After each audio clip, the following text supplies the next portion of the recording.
방금 읽은 말씀은 7월 11일 화요일 날 매일 성경 큐티 말씀이었습니다.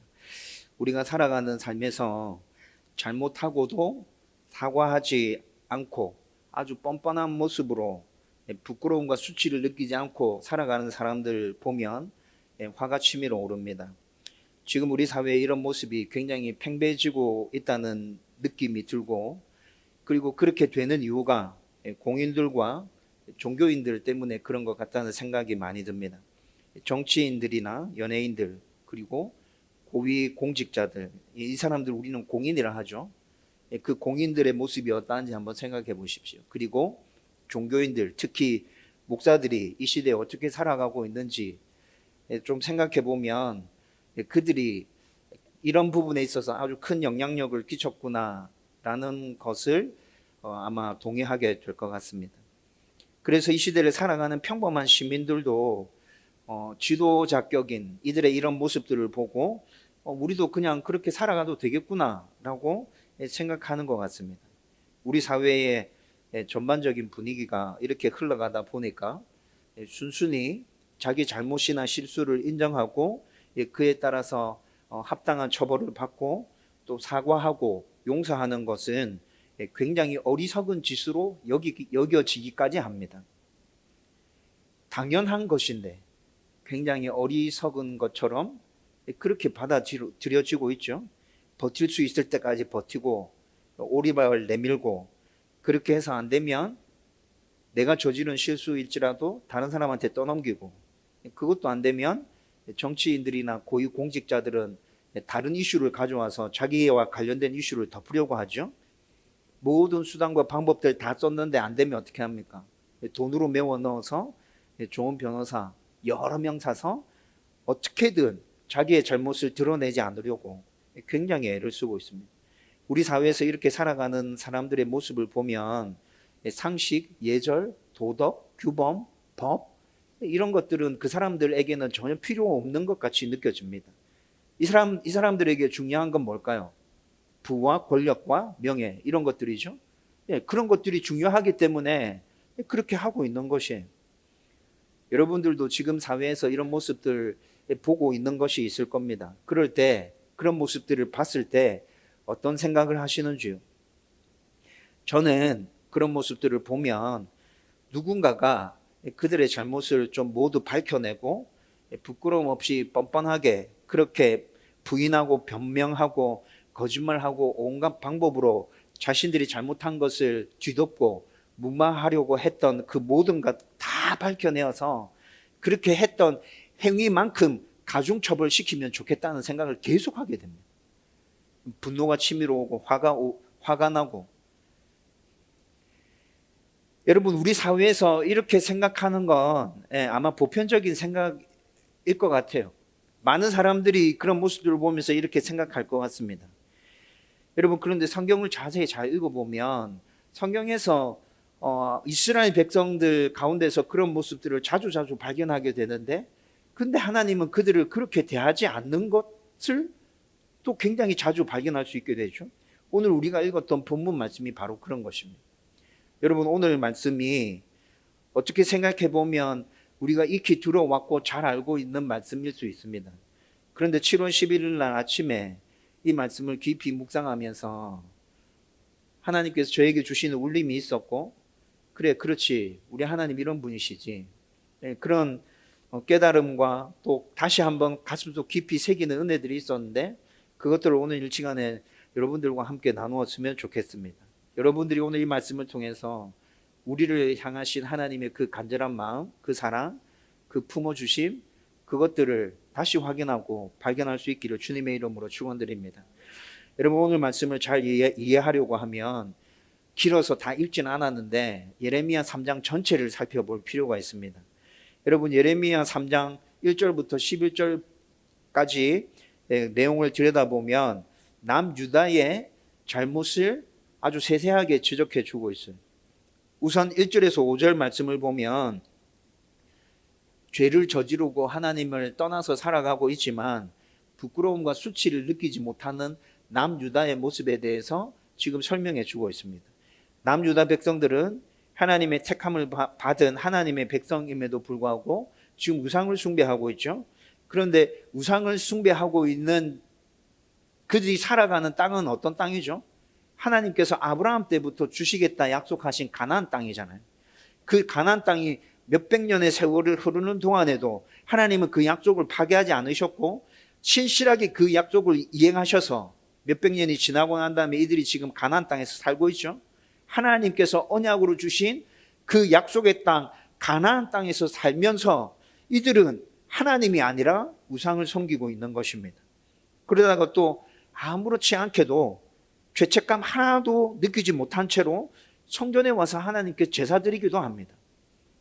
여러분 오늘 4절 말씀에 보면 읽지는 않았는데 예레미야 3장 4절 말씀에 보면 이들이 하나님께 나와서 뭐라 하냐면 나의 아버지 나의 청년 시절의 보호자여 하나님을 이렇게 부르고 있어요. 우상 숭배하다가 지금 성전에 나와서 하나님을 나의 아버지라고 나의 청년 시절의 보호자여라고 부르면서 그 하나님께 제사 드리고 있다는 것이죠.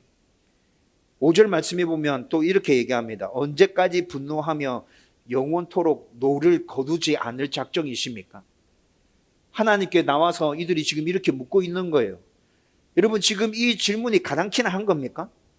제가 방금 설명해 드렸잖아요. 남유다 백성들은 지금 가나안 땅에서 어떻게 살아가고 있다고요?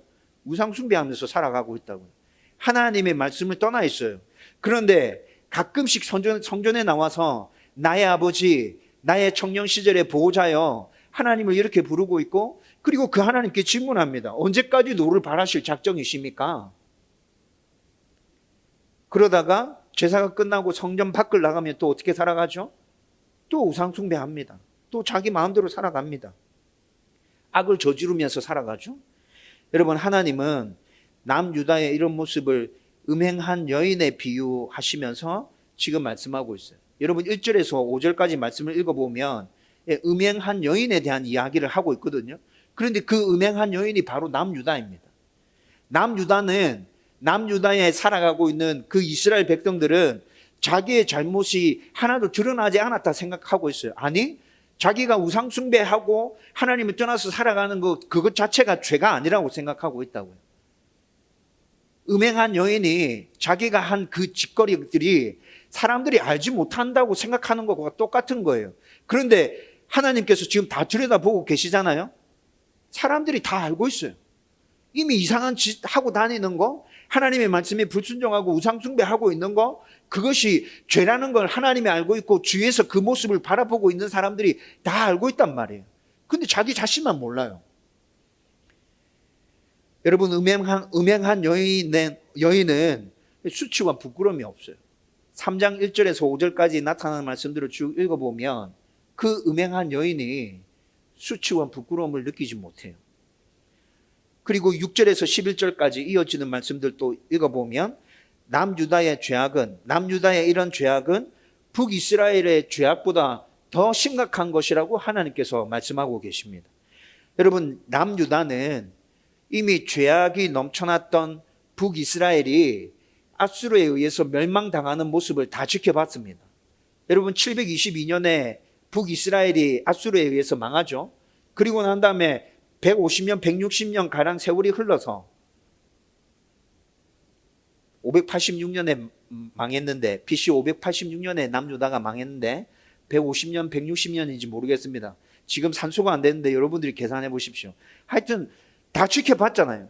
자기들보다 한참 앞에 북이스라엘이 망했단 말이에요. 그 모습을 다 지켜보고 있었어요. 그런데 하나도 바뀐 것이 없어요.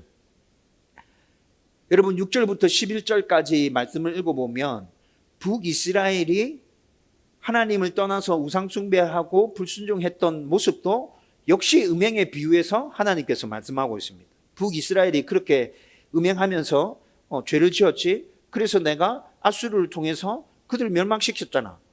하나님께서 지금 이 얘기하고 있는 거예요. 8절 말씀에 보면 북이스라엘이 음행을 저질렀기 때문에 이혼 증서를 써서 내쫓았다고 해요. 이혼 증서를 줘서 내쫓았다. 여러분 이게 지금 아수르에서 멸망당한 거를 이렇게 비유해서 설명하고 있는 거거든요. 그런데 여러분 8절에 하나님께서 이혼 증서를 써서 내쫓았는데, 근데 하나님께서 단번에 이렇게 하신 게 아니에요. 3장 7절 말씀 읽어보면 하나님은 북이스라엘 백성들이 다시 돌아오기를 기다리고 또 기다리셨다고 말씀하고 있어요. 그런데 그들이 돌아오지 않았어. 그래서 어떻게 됐는지 니네들 봤잖아. 내가 이혼 증서 썼어. 그래서 그들을 내쫓았어. 지금 이 얘기를 하고 있어요. 남유다는 북이스라엘의 이런 모습을 다 지켜보았는데도 여전히 그들과 똑같이 음행을 저지르고 있습니다. 그러면서 하나님의 심판을 피하기 위한 얄팍한 생각을 가지고 우상숭배하다가 어떻게 한다고요? 가끔씩 성전에 가서 제사 드리는 거예요. 나의 아버지여, 나의 청년 시절의 보호자여, 어느 때까지 우리에게 진노를 바라시려 하십니까? 이렇게 묻고 있는 거예요. 여러분, 하나님께서 3장 11절까지 이런 설명들을 쭉 하시면서 남유다의 죄악은 북이스라엘의 죄악보다 더 악해, 더 나빠. 니네들 더 나빠. 하나님께서 지금 이 얘기를 하고 계시는 거예요. 여러분, 설교 서론에서 지금 언급했는데 분노를 차오르게 하는 모습들, 자기가 잘못하고 자기가 분명히 죄를 저질렀음에도 불구하고 반성하지 않고 사과하지 않고 수치스러움과 부끄러움을 느끼지 못하고 나는 아무런 문제가 없어. 여러분, 이런 모습이 지금 남유다에게서 그대로 나타나고 있는 것 아닙니까? 여러분, 제가 이 말씀을 묵상하면서 남유다에게 나타나는 이런 모습을 보면서 이놈들은 제대로 심판받아야 정신 차리겠네. 하나님께서 이놈들에게 왜 심판을 계속해서 선포하시는지 충분히 이해가 되고도 남는다. 하나님께서 내리는 심판은 너무나도 당연하구나. 여러분, 이런 생각이 들었어요. 음행하고도 수치와 부끄러움을 모르고 뻔뻔하게 행동하는 것에 대한 가중처벌이 내려지면 좋겠다. 가중처벌이 내려지면 좋겠다. 여러분, 이 말씀을 묵상하면서 처음에 이런 생각들이 들었죠. 그런데 오늘 본문에서 말씀하시는 하나님의 마음을 생각해보면서 처음에는 조금 이상한 생각들을 하게 됐어요. 근데 말씀을 읽으면서 처음에 읽었을 때의 느낌이 그냥 그렇게 들었어요. 근데 그 부분을 조금 더 깊이 생각해 보니까 이것이 진짜 하나님의 마음이구나 라는 걸 다시 확인할 수 있었죠. 그것에 대해서 오늘 여러분들과 함께 나누려고 하는데, 제가 오늘 말씀을 읽고 묵상하면서 두 가지 부분에서 좀 느낌을 새롭게 하는 것들이 있었습니다. 먼저 첫 번째는 이렇게 얘기하면 안 되고 좀 큰일 날 것 같은 느낌이 들긴 한데, 처음에 묵상할 때 이 말씀을 딱 빠르게 읽어 나갔을 때 하나님이 굉장히 비굴하고 애원하는 것 같고 남유다 백성들한테 막 매달린다는 느낌이 들었어요. 하나님 지금 도대체 왜 이러시는 거지? 여러분, 12절에서 14절까지만 쉬운 성경으로 몇 부분을 한번 읽어보겠습니다. 노란색 부분, 잘 보십시오. 제가 읽어드리겠습니다. 돌아와라, 진실하지 못한 이스라엘 백성아. 너를 향한 나의 노여움을 거두겠다. 나는 매우 자비로운 하나님이다. 내가 영원히 노여움을 품지 않겠다. 너는 오직 내 죄를 인정하기만 하면 된다. 너는 내 하나님 여호와를 배반했고 다른 나라의 헛된 신들을 섬겼다. 여러분, 이 부분은 지금 이스라엘 남유다 백성들이 저지른 죄에 대해서 정확하게 지적하는 내용인 거죠. 그렇게 했잖아요. 그런데 또 그 뒤에 보면 너는 산당에 있는 모든 푸른 나무 아래서 그 신들을 섬기며 내게 순종하지 않았다. 이것도 남유다 백성들이 지은 죄에 대해서 지적하는 거죠. 근데 그 뒷부분에 또 이렇게 얘기합니다. 너희 진실하지 못한 백성들아, 내게로 돌아오너라. 나는 너희의 남편이다. 여러분, 지금 노란색으로 칠해 놓은 것만 읽으면 어떤 느낌 드시죠? 하나님 도대체 왜 이렇게까지 하시는 거지? 제가 앞에 설명해 드렸잖아요. 지금 1절에서부터 11절까지 설명을 여러분들 들으셨잖아요. 여러분, 지금 남유다 백성들한테 이렇게 하는 게 합당한 모습이라 생각되십니까? 여러분, 저는 처음에 그런 느낌 들지 않았거든요. 아니, 충분히 지금 벌 받아야 되는데 계속해서 하나님께서 기회를 주고 줬는데도 이들이 정신 차리지 못하고 그렇게 살아갔는데 왜 하나님께서는 지금 또 이렇게 얘기하고 계시는 걸까? 여러분, 지금 12절에서 14절까지만 지금 말씀 간단하게 살펴봤는데 예레미야 4장 초반부까지 이 분위기의 느낌이 지속됩니다. 예레미야 4장 초반까지 하나님께서 계속 이런 식의 말씀을 지금 선지자를 통해서 남유다 백성들에게 선포하고 계신다고요. 여러분, 하나님 좀 비굴하게 느껴지지 않습니까? 하나님이 지금 남유다 백성들한테 애원하면서 매달리는 것 같이 느껴지지 않아요? 도대체 하나님 왜 이렇게까지 하셔야 됩니까? 여러분, 4장 초반부까지 내용을 잠깐 설명해 드리면, 요약해서 설명해 드리면 이렇습니다. 참 지도자들을 내가 너희들한테 보낼 거다. 그들이 너희들을 바른 지식 알려줄 거고 깨닫게 해줄 거고 그들이 너희들을 나에게로 인도해 줄 거야. 그래서 내가 너희들을 회복시킬 거야. 여러분, 4장 초반까지 나타나는 하나님의 메시지는 이런 것입니다. 3장 1절부터 종합해서 한번 생각해 보십시다. 3장 1절부터 살펴본 것들을 종합해 보면 여러분, 지금 다급하게 부르짖고 매달리고 애원해야 될 쪽은 어디입니까? 남유다죠. 그렇죠?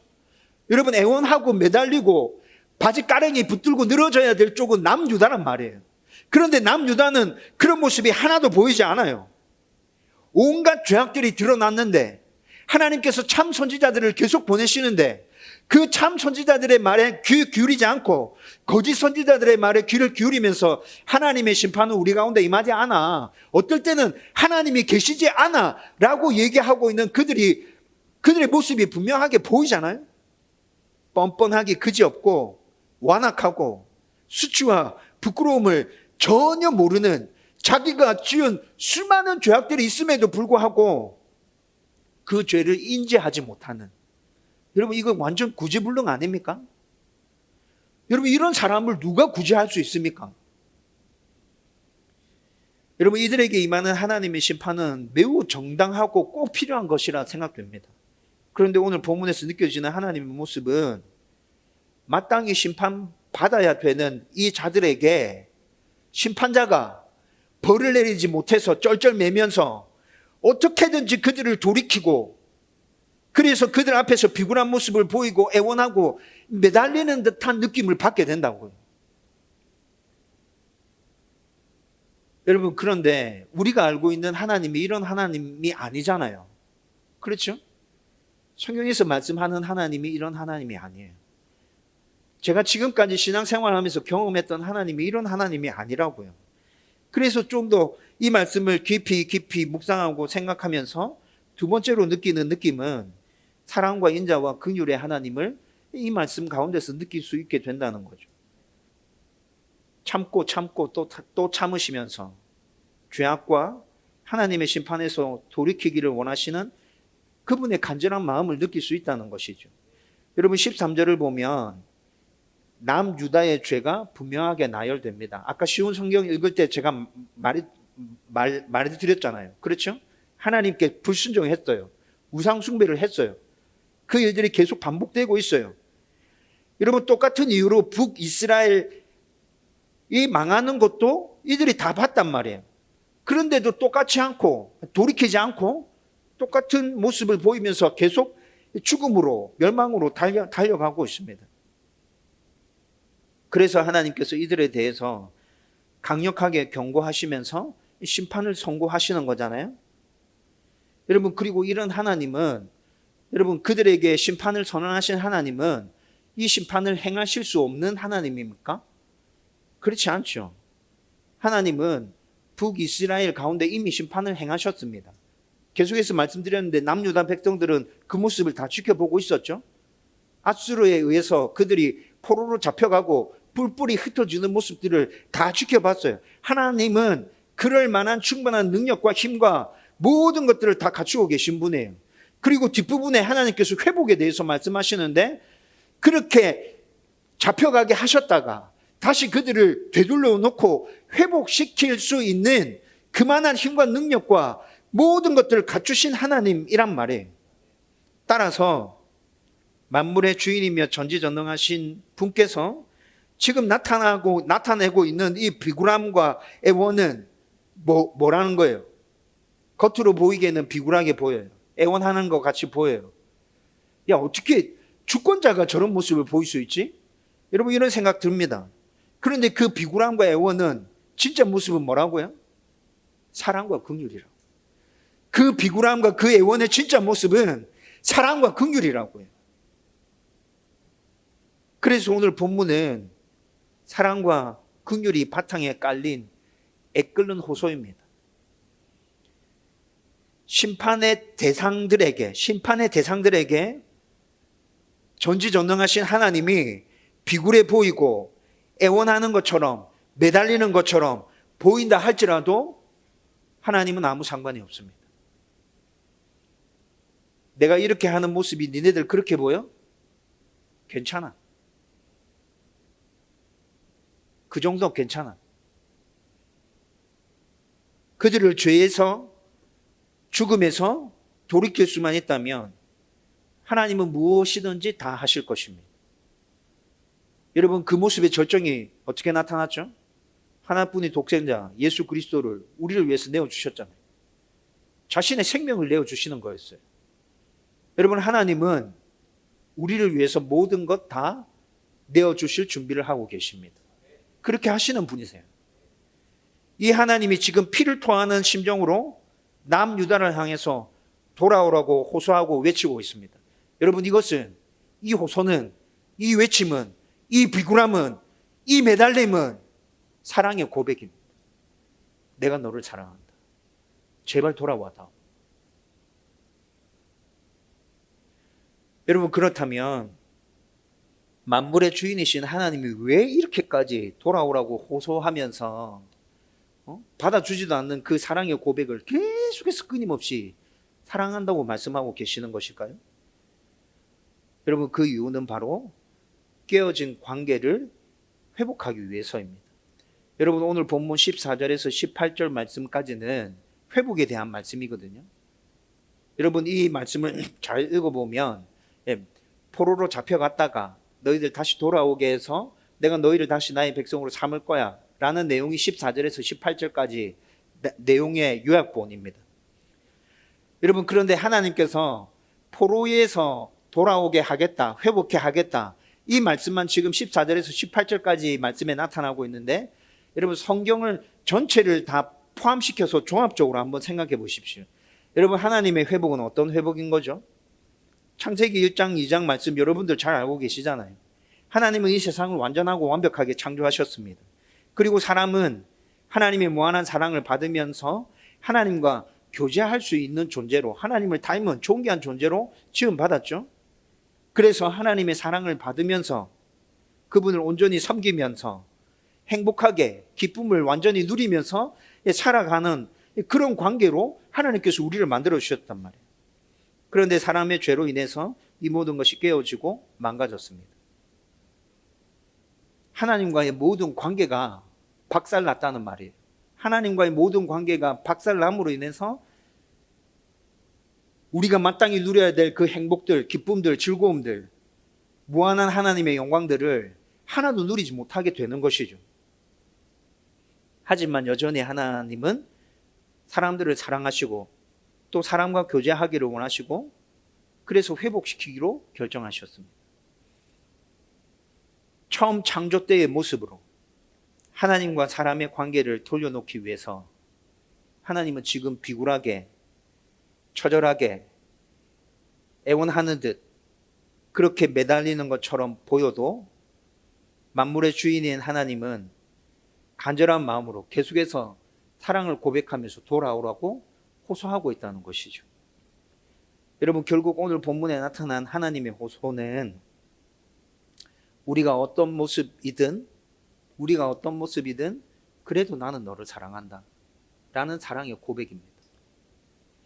오늘 본문에 나타나는 하나님의 이 호소는 당신과 관계를 다시 회복해서 다시 그 창조 때의 모습으로 돌아가 완전한 기쁨을 누리고 행복을 누리면 좋겠다라는 행복으로의 초청입니다.